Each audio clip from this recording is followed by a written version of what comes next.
नमस्कार मंडळी, मी विनोद घाटगे. विधानसभेचं बिगुल वाजलंय. यंदाची विधानसभा ही मल्टी स्टारर ब्लॉकबस्टर सिनेमापेक्षा कमी नसणार आहे. कारण यंदाच्या निवडणुकीची व्याप्ती राजकीय जयपराजयापुरती नाहीये. तर इथं परिवारातील फूट आहे, नात्यातील ताटातूट आहे. एखादा सुपर डुपर हिट सिनेमालाही मागे पाडतील एवढे ट्विस्ट आणि टर्न्स इथे आहेत.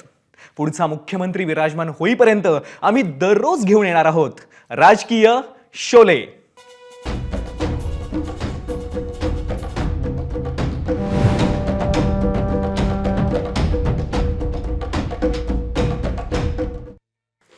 जरांगे, मनोज जरांगे. गल्लीपासून दिल्लीपर्यंतच्या राजकीय वर्तुळात या दोन शब्दांची चर्चा आहे. आणि त्यामागचं कारण आहे जरांगे फॅक्टरमुळे लोकसभेत महायुतीला बसलेला फटका आणि विधानसभेच्या तोंडावर जरांगेंकडून सुरू असलेली पाडायची भाषा. मात्र जरांगे फॅक्टर निष्प्रभ करण्यासाठी महायुती सरकारनं देखील रणनीती आखली आहे. ही रणनीती यशस्वी होणार की नाही हे तर 23 तारखेलाच कळेल. मात्र त्याआधी जरांगे पाटील आणि अंतरवालीभोवती नेमकं कोणतं राजकारण सुरू आहे पाहूयात राजकीय शोलेचा हा स्पेशल एपिसोड.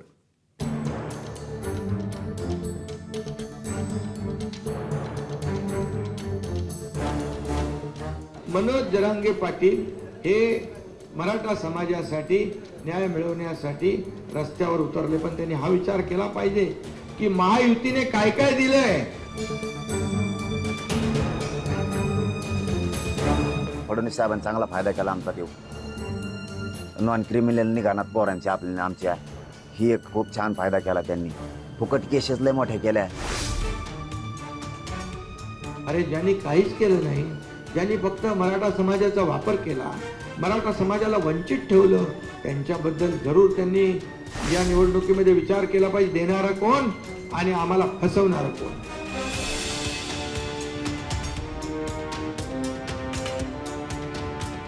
सगळ्या सोयरींची अंमलबजावणी लागू नाही झाली, ह्यो फायदा आहे का? देवेंद्र फडणवीसांनी आमच्या सगळ्या सोयरीची अंमलबजावणी होऊ दिली नाही, ह्यो फायदा आहे का? मुख्यमंत्री एकनाथ शिंदे आणि मनोज जरांगे यांच्यातली जुगलबंदी म्हणायची का? तर उत्तर आहे नाही. कारण प्रश्न जरी मुख्यमंत्री विचारत असले तर जरांगेंनी उत्तरं दिली आहेत ती देवेंद्र फडणवीसांना. मात्र निवडणूक जाहीर होताच दुसऱ्या दिवशी सुरू झालेल्या वागयुद्धामध्ये दडलेलं राजकारण थोडं सोप्या भाषेत समजून घेऊया. मराठा आरक्षणासाठी 6 वेळा आमरण उपोषण करणाऱ्या मनोज जरांगेंची गल्लीपासून दिल्लीपर्यंत चर्चा आहे. कारण मनोज जरांगे यांच्या फॅक्टरमुळे लोकसभेत महाराष्ट्रात महायुतीला फटका बसला. एकट्या मराठवाड्यात मनोज जरांगे फॅक्टरमुळे महायुतीला 8 पैकी 7 जागांवर पराभव पत्करावा लागला. त्याशिवाय महाराष्ट्र पिंजून काढताना मनोज जरांगेंच्या मेळाव्याला होणारी गर्दी सत्ताधाऱ्यांची झोप उडवणारी होती. मात्र लोकसभेची विधानसभेमध्ये पुनरावृत्ती होऊ नये म्हणून महायुतीनं देखील आता एक रणनीती आखली आहे. यापुढे जरांगेंच्या प्रश्नांना उत्तर देत बसण्याऐवजी थेट मराठा समाजाशी संपर्क वाढवण्याचं धोरण महायुतीने आखलंय. महायुती सरकारने घेतलेल्या निर्णयाचा प्रचार थेट मराठा समाजापर्यंत करण्यात येणार आहे.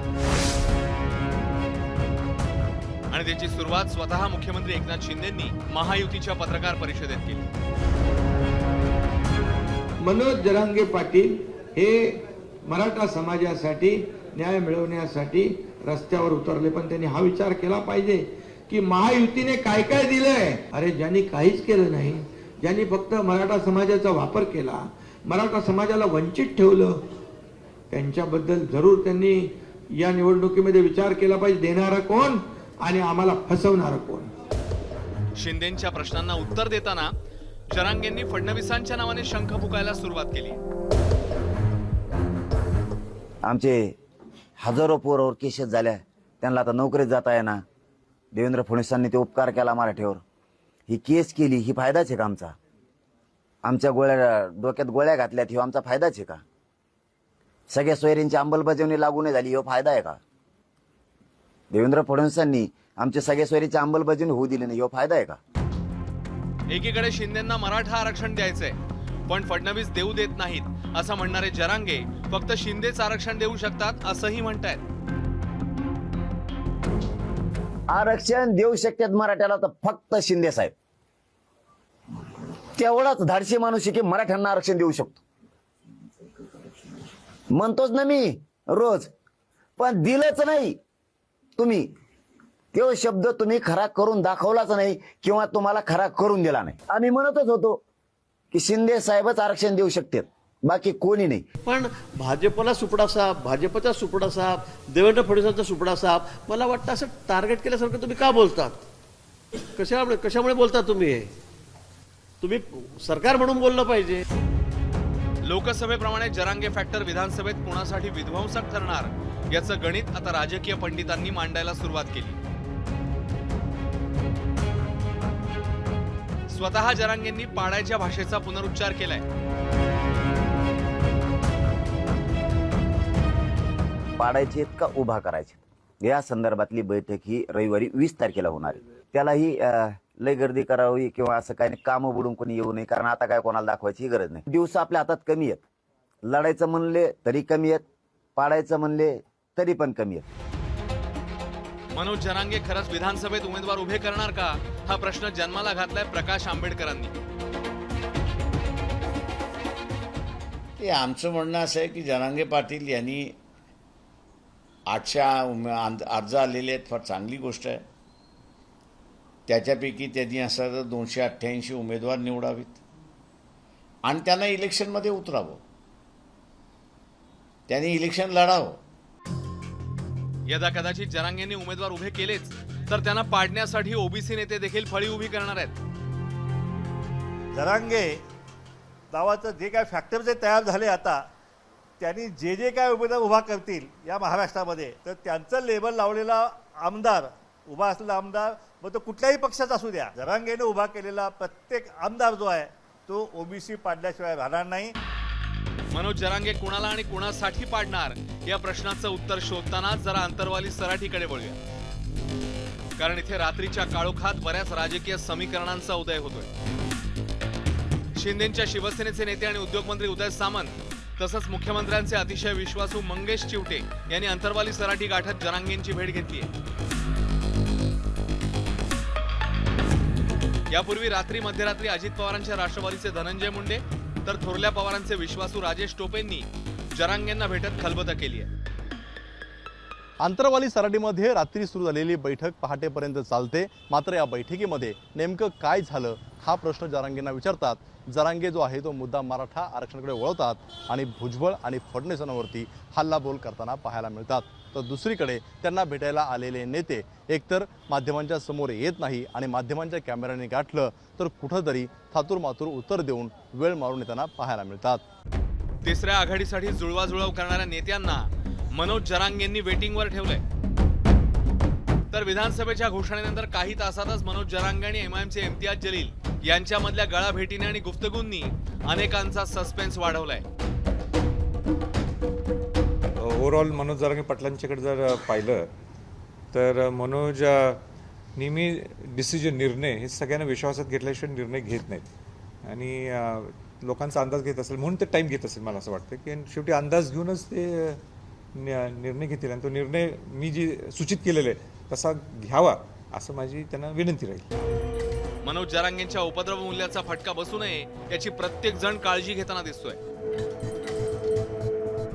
पण मुद्दा हा आहे की मनोज जरांगे ज्यांना आपलं टार्गेट समजतात त्या देवेंद्र फडणवीसांचं काय.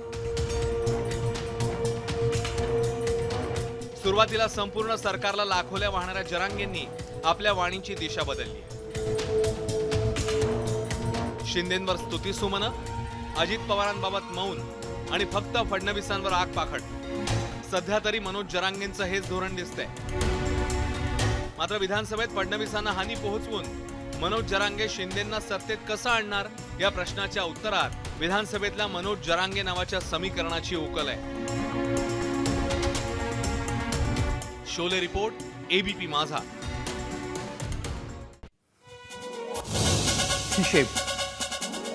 हिशेब कशाचा ठेवायचा आणि कशाचा नाही ठेवायचा हे ज्यानं त्यानं ठरवायचं असतं. पण राजकारणात मात्र तसं नसतं. राजकारणात प्रत्येक गोष्टीचा हिशेब ठेवावा लागतो. राजकारणाचा त्याग हा देखील निस्वार्थी नसतो. त्याचा देखील कधी ना कधी हिशेब चुकता करावा लागतो. सध्या अशाच त्यागाची आणि हिशोबाची महाराष्ट्राच्या राजकारणामध्ये जोरदार चर्चा सुरू आहे. आता हिशेब पूर्ण होणार की काही बाकी शिल्लक राहणार पाहूयात. त्यावरचाच राजकीय शोलेचा हा स्पेशल एपिसोड. विधानसभा निवडणुकीच्या घोषणेच्या बातम्या सुरू असतानाच ब्रेकिंग न्यूज धडकली. जागा वाटपासंदर्भात महायुतीच्या नेत्यांनी दिल्लीमध्ये अमित शहांसोबत चर्चा केली. या चर्चेतील मोठी इनसाइड स्टोरी एबीपी माझाच्या हाती लागली आहे. मुख्यमंत्री पदासाठी भाजपच्या राज्यातल्या नेत्यांनी केलेल्या त्यागाची आठवण अमित शहांनी मुख्यमंत्री शिंदेंना करून दिली. बातमी होती राजकीय हिशेबाची, राजकीय त्यागाच्या बदल्यात राजकीय परतफेडीच्या अपेक्षांची. मुख्यमंत्री एकनाथ शिंदे यांच्याशी जागा वाटपाच्या चर्चेच्या दरम्यान अमित शहांनी भाजपनं केलेल्या त्यागाची आठवण करून दिली. शिंदेजी, या देशात पंतप्रधान, मुख्यमंत्री आणि प्रांत ही 3च पदं महत्वाची आहेत. बाकी गृहमंत्र्यांसह सर्व पदं फक्त व्यवस्था आहे. ती कामं पूर्ण होण्यासाठी केलेली व्यवस्था आहे. आम्ही तुम्हाला मुख्यमंत्रीपद दिलं, तुमच्यासाठी आमच्या माणसांना त्याग करावा लागला. त्यामुळे जागा वाटपात शिंदेंनी मित्रपक्षाला झोकतं माप द्यावं. विधानसभेसाठी जागा वाटपाची चर्चा सुरू असताना केंद्रीय गृहमंत्री अमित शहा यांनी 2.5 वर्षांपूर्वीच्या राजकीय हिशेबाची चोपडी उघडली. हा हिशेब समजून घेण्यासाठी 2.5 वर्ष पाठीमागे जावं लागेल.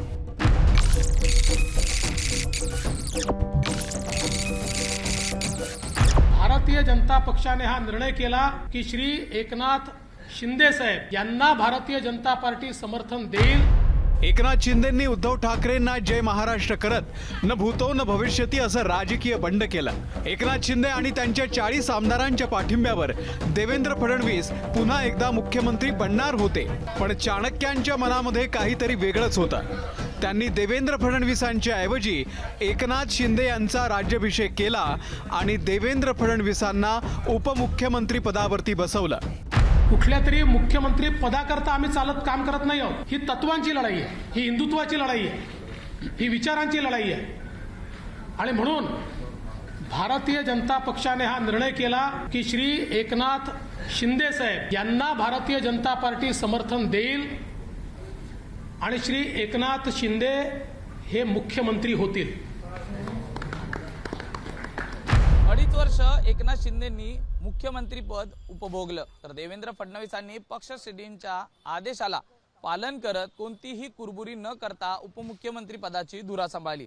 हा धक्का कमी होता की काय म्हणून दिल्लीश्वरांनी अजितदादांना देखील सत्तेत पार्टनरशिप दिली. अजितदादांची एंट्री ही फडणवीसांबरोबरच शिंदेंनाही धक्का होती. अजितदादांनी मुख्यमंत्री पदाची इच्छा यामुळे काही लपून राहिली नाही. मात्र इच्छा शिंदेंच्या मुख्यमंत्री पदाच्या खुर्चीला कधीही बाधा ठरली नाही. मात्र आता 2.5 वर्षात शिंदेंना दिलेल्या गोष्टीचा आता राजकीय हिशोब आता सुरू झालेला आहे. जागा वाटपाची चर्चा अंतिम टप्प्यात आली असताना मुख्यमंत्री एकनाथ शिंदेंकडून नेमकं काय अपेक्षित आहे खुद्द भाजपच्या प्रदेश अध्यक्षांकडून ऐकूयात. एकनाथ शिंदेनी मोठं मन केलं, ते आमच्याकडे आले. अजितदादांनी त्या त्रासाला कंट्रोलून आमच्याकडे आले. त्यामुळं त्यांचाही त्याग आहे, आमचाही त्याग आहे. आता या त्यागाचा कुणाचा किती त्याग हे काही पॅरामीटर लावता येत नाही किंवा कॅल्क्युलेटरी लावता येत नाही. मला असं वाटतं की त्यांनी आपली समज लक्षात घेऊन एकनाथजींनी आता मोठं मन करून आम्ही काही थोडं कमी जास्त करून युती पुढे नेली पाहिजे आणि राज्याच्या 14 कोटी जनतेला युतीची गरज आहे हे पूर्ण केली पाहिजे. भाजपचा त्याग मोठा की शिंदेंच्या शिवसेनेनं दाखवलेली हिंमत असा प्रश्न आमदार संजय शिरसाट यांनी विचारलाय. अमित शहा साहेबांनी जेव्हा आम्ही उठाव केला ना त्या टायमाला निश्चित त्यांचं सहकार्य आम्हाला होतं, हे आम्ही नाकारत नाही. परंतु त्याग करताना आम्ही जी काही हिंमतसुद्धा दाखवली ना त्यालाही महत्त्व आहे. आणि जरी आम्ही हिंमत दाखवली नसती, सत्ता परिवर्तन झालं नसतं तर सत्तेमध्ये आपण आलो नसतो, हे याची जाणीव सर्वांनाच आहे. म्हणून त्यांचाही त्याग आहे, आमचाही त्याग आहे. 2019 मध्ये एकत्र लढलेल्या शिवसेना आणि भाजप युतीला स्पष्ट बहुमत मिळालं. मात्र बंद दाराच्या आड दिलेला शब्द न पाळल्याचा ठाकरेंनी आरोप केला. उद्धव ठाकरेंनी शरद पवार आणि काँग्रेस सोबत सरकार स्थापन केलं आणि भाजपचा हिशेब चुकता केला. भाजपनं शिंदेंसह 40 आमदारांना गळाला लावलं आणि ठाकरेंना मुख्यमंत्री पदावरून पाय उतार करत हिशेब चुकता केला. शरद पवार हे महाविकास आघाडीचे जनक मानले जातात. राष्ट्रवादी फोडून अजित पवारांना गळाला लावत मग भाजपनं पवारांचा देखील हिशेब चुकता केला. जुन्या हिशेबाचा आढावा घेतल्यानंतर पुन्हा त्यागाचं अकाउंट पाहूयात. 2.5 वर्षांपूर्वीच्या त्यागाची आठवण करून देत अमित शहांना एकनाथ शिंदे आणि अजित पवार यांना काय संदेश द्यायचा असेल? मुख्यमंत्रीपद शिंदेंकडे असलं तरी भाजपच मोठा भाऊ आहे. त्यागाची आठवण करत जास्त जागांवरती दावा करताना नैतिक अधिष्ठान प्राप्त करण्याचाही प्रयत्न असेल. निकालानंतर मुख्यमंत्रीपदावरती दावा करण्याबाबतची ही पहिली पायरी. तर ही होती 2.5 वर्षातल्या राजकीय हिशेबाची बॅलन्स शीट. आता बॅलन्स शीट टॅली करताना कुणाच्या अकाउंटला प्रॉफिट दाखवायचा आणि कुणाच्या अकाउंटला लॉस हे मतदार नावाचा ऑडिटर ठरवणार आहे. ब्युरो रिपोर्ट, ABP माझा. तर राजकीय शोलेच्या आजच्या भागात आपण इथंच थांबूयात. उद्या विशेष भागात पुन्हा भेटणारच आहोत. पाहत रहा ABP माझा. ABP माझा, उघडा डोळे बघा नीट.